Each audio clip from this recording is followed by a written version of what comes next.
రష్మిక తరపున కూర్గ్ ప్రత్యేక వంటకాలైనటువంటి కదం బట్టు అంటే రైస్ బాల్స్, పాండీ కర్రీ, నూల్ పుట్ట అంటే రైస్ నూడిల్స్ వంటి వాటిని కూడా ఇక్కడ సిద్ధం చేశారు.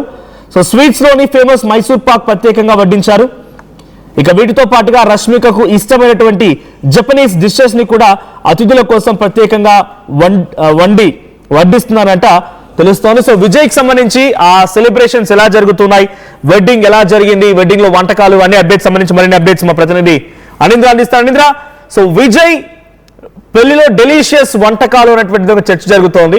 సో ఎటువంటి వెరైటీస్ ఉన్నాయి? డెఫినెట్ గా వాళ్ళకి సంబంధించి అభిమానులు ఉంటారు, చాలా మంది వారిని అభిమానించేవారు ఉంటారు, వాళ్ళ గురించి తెలుసుకోవాలని చాలా ఆతృతగా ఉంటుంది కాబట్టి సో వాళ్ళ విషయంలో ఆ పెళ్లికి సంబంధించిన అప్డేట్స్ ఏంటి? ఎస్ మనోజ్, టాలీవుడ్ వెండితెర జంట నిజ జీవితంలో కూడా ఒక్కటయ్యారు. అభిమానులు దశాబ్దాల కాల నెరవేరుస్తూ విజయ్ దేవరకొండ అండ్ ఇంకా రష్మిక మందన తమ వైవాహిక బంధంలోకి అడుగు పెట్టారు.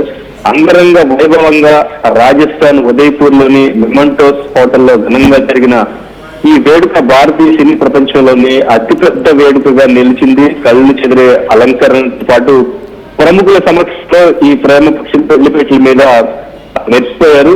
ఈ క్రేజీ జంట కొత్త ప్రయాణం మొదలైంది.